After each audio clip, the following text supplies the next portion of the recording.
ES Audio. Hi, I'm John Weeks, and this is the Evening Standard's Tech and Science Daily. Coming up, X users react to Elon's newest update. But first, the UK's first ever womb transplant has been successful. Well, this is hugely significant because the procedure has been performed in around 90 women across the world, but it's never been performed in the UK. So it's a huge step forward for, the 1 in 500 women who are unable to have pregnancies due to an abnormal or absent uterus. Our health reporter Daniel Keen's been examining the story of a 40-year-old woman who already had 2 children, donating her womb to her 34-year-old sister, who'd stored embryos with the aim of undergoing IVF later this year.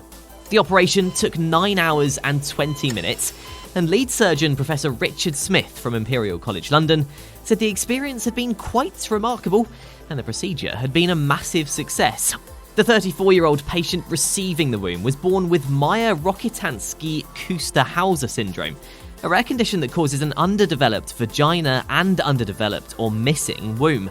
Daniel told us womb transplants could become a genuine alternative to IVF. For many women as well, conceiving a baby through IVF surrogacy isn't an option. I think it's important to note that this will also offer hope to transgender women who are unable to conceive naturally. So it's a very important step for the NHS and a real milestone, which is what medical experts have been calling it today. Professor Smith said womb transplants for transgender women are likely to be many years off. Startling research from experts at the Zoological Society of London suggests African wild dogs could go extinct unless urgent action's taken to stop global temperatures soaring. As climate change increases the temperatures where they live in Africa, what the models that I've put together predict is that we will see, for the study population in Kenya, a catastrophic population level collapse. Dr. Danny Rabiotti is part of the ZSL team that studied a wild dog population in northern Kenya and found that if local temperatures increased by 3 degrees Celsius, African wild dog populations face an irreversible tipping point as soon as 2070. That's because the number of pups surviving to adulthood wouldn't keep up with the number of adult dogs dying, leading to a sharp drop in populations. And Dr. Rabiotti told us there's no way they could just migrate to cooler areas. They only live in 7% of their historic range now, so they're in these little fragments of natural habitat, and there's nowhere for them to move because people live there. There's livestock, that's not where African wild dogs live. So it's very hard for them to migrate with the climate. Higher temperatures would also limit their hunting opportunities and leave them more vulnerable to disease. And Dr. Rabiotti told us this example demonstrates just how susceptible wildlife can be to rising temperatures. This is not an animal that lives on ice or, it's not a polar bear. It's not these typical animals that you think of when you think of climate change impacts. This is an animal that lives in some really hot areas of Africa. They even live in the Kalahari Desert, but yet we're still finding this temperature sensitivity. It looks like X users are not best pleased at Elon Musk's latest change to the platform. Soon, headlines and text will be scrapped from news links posted on the site, a move that one user called yet another installment in nonsense changes. Another said it's almost like he's asking advertisers to abandon his platform, and other users claim it'll lead to more people leaving the platform, formerly known, of course, as Twitter. Elon said the update will greatly improve the site's aesthetic. Sticking with socials, Threads is making moves again, with owner Mark Zuckerberg revealing a website for the Xrival is coming soon. So far, the platform has had a domain, threads.net, but it's only been used to send you to the app. The Meta boss has promised the full web experience will be here soon. Yesterday, Tuesday, he said it would be rolling out over the next few days.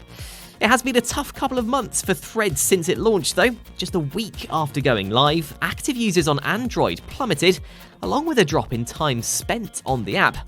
Zuckerberg has promised more features will be added to keep users engaged. Coming up, how people with hearing loss can tune their music, and NASA welcomes students' Mars rover design concepts. Stay up to date with the latest tech and science news. Hit follow during the break. Welcome back. It looks like India is about to make space history by becoming the first country to successfully land a spacecraft near the moon's south pole. Chandrayaan-3 has been blasted to the moon to hunt for water-based ice, which scientists say could support human habitation on the moon in future. NASA's upcoming manned mission, Artemis 3, is also planning to investigate and sample the very same substance, called water ice. India's spacecraft is aiming to land at 1:34 p.m. UK time today, Wednesday. Researchers reckon they found the formula for improving music for the hard of hearing. A study by experts at the University of Oldenburg in Germany suggests music fans with some form of hearing loss prefer louder lead vocals and tunes with higher frequencies. They said simply adjusting settings on a good pair of headphones or speakers could have a better impact than simply listening through a hearing aid. The team also suggested that music producers can play their part, offering a couple of different mixes, one for the general public and one for people who are moderately hard of hearing. And finally, school, college and university students around the world are being challenged by NASA to come up with the next human-powered space rover for future manned missions to the Red Planet and the Moon. The space agency's Human Exploration Rover Challenge asks students to create lightweight, human-powered rovers that will have to traverse an obstacle course simulating lunar and Martian terrain. The deadline for proposals is Thursday the 21st of September, and the first round winners will be announced in October, getting the chance to showcase their rovers at the US Space and Rocket Center in Huntsville, Alabama. You are up to date. Come back at 4 o'clock and search for the Leader Podcast for the latest news from the Evening Standard.